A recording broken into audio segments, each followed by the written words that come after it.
皆さん、こんにちは。ゆうあみだよ。能舞台ってどんなイメージ？木でできていて、大きな松が描いてあって、屋内にあるのになぜか屋根がついていたり、不思議だよね。実は、いろんな意味がある能舞台について、今日はお話ししていくよ。次に、能楽を見るときには、違う見え方になっているかもね。ぜひ、最後まで見ていってね。能舞台って一般的な舞台と違うところがたくさんあるんだけど、わかるかな？写真を見ると、ああ、そういう感じだよね、と思い出すかもしれないね。でも、書いてみて、と言われたらちょっと困っちゃうかも。先に、普通の舞台との違いを見てみようか。普通の舞台って、お客さんと舞台の間に幕やどんちょうがあるよね。お芝居が始まったら幕が開いたり、場面が変わるときにまた閉じたり、お話の中で区切りをつけるような役割をしているね。能舞台には、舞台全体を覆うような幕は存在しないんだよね。幕はあるにはあるけれど、横から役者さんが出入りする小さな幕だよ。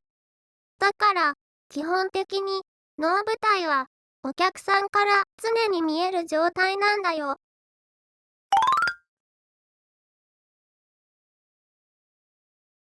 どこの能舞台を見ても、大体同じ形式だよね。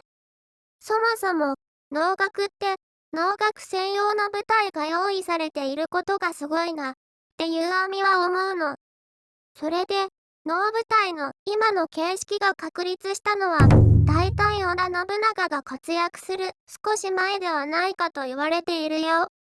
今の形式になった日本に現存する最古の能舞台は1581年安土桃山時代に豊臣秀吉が作らせたという京都の西本願寺の国宝北能舞台なんだって。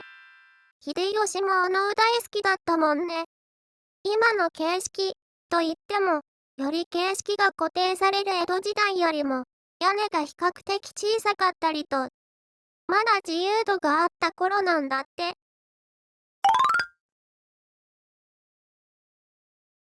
では、能舞台の構成を見てみようね。はい、これが能舞台の上から見た様子と正面から見た様子だよ。そして、それぞれの名前。まずはよく見てみて。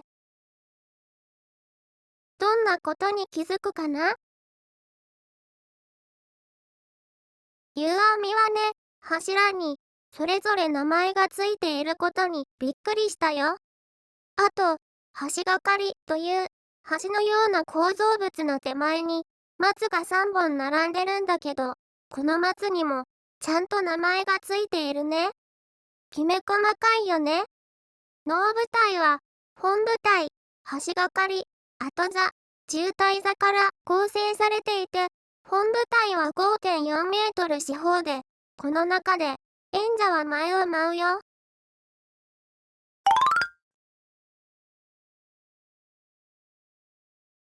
能楽を見たことある人も、ない人も、能舞台の下に亀があることを知っていたかな？本舞台や後座、橋がかりの床下には、地面に数箇所穴が掘られ、そこに直径1メートルほどの大きな亀が斜め上向きにいくつも置かれているのです。この亀を舞台の下に入れるのは、音の響きを大事にしているからなの。舞台の場所によって響きが違うんだって。お能でも狂言でも足を床にドンと足拍子で音を出すことはよくあるよね。亀の向きも絶妙に角度がつけられていて舞台全体に音が響くように工夫されているんだって。すごいね。音響の歴史、夕あみは全然知らないけど昔から音や響きにこだわりを持つ人たちがいて工夫してきたんだね。今も亀の職人さんとかいるのかな？ちなみに、屋内に能舞台が設置されている場合は、そのホール全体で音の響きを調整することができるようになったので、亀を設置しない能舞台も多いんだって。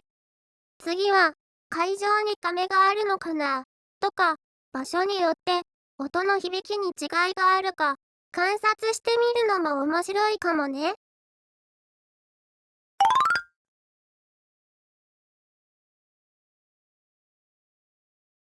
本舞台の背景、鏡板には、松の絵が描いてあるよね。なんで松なんだろうと思ったことがある人もいるかもね。この松、実はモデルになった木があるんだって。奈良県、春日大社の、陽光の松という老松、つまり、おじいちゃんの松の木。今は切り株だけになってるみたいだけれど、なんだか、昔、神様が、この松に乗り移って舞を舞い、疫病を退散したんだって。そんなすごい松だから、松に向かって舞うのが本来の形なんだけど、お客さんにお尻を向けて舞うわけにはいかないよね。そこで、あくまでも、松に向かって舞っていますということで、背景を鏡に映した松にしたそうです。だから、この松は鏡松と呼ばれているんだよ。鏡板の意味、わかったかな？そして、この松の背景は、演目によって変わることがなくて、いつだって、松の背景で演じられるんだよ。能舞台の永遠の背景なんだね。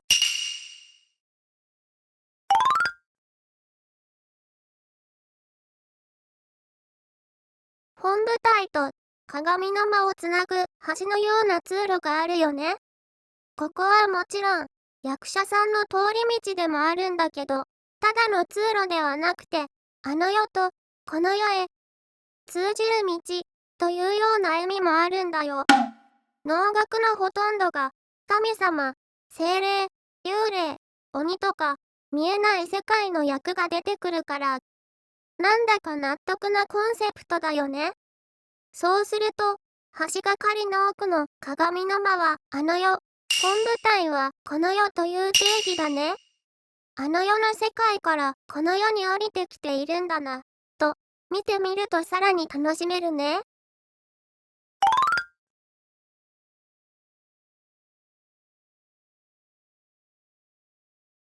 鏡の間は観客からは見えないんだけど、能舞台の一部なんだよ。鏡の間には姿見の大きな鏡があることから鏡の間と呼ばれているよ。ここでは装束を着たしてが最後の表をつけるよ。しては表に礼をしてうやうやしく表をかけるの。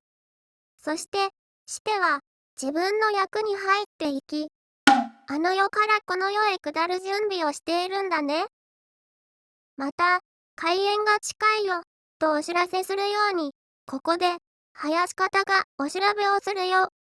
ピローと笛が鳴って、観客は、そろそろ始まるな、とこれを聞いて気づくよ。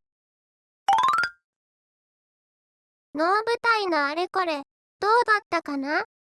まだ半分くらいだけど、能舞台の見え方がこれから変わるかもね。ぜひ、次回能楽堂へ行った時は、こういったことも楽しんでみてね。では、続きは後半動画で解説するね。今日もご視聴ありがとうございました。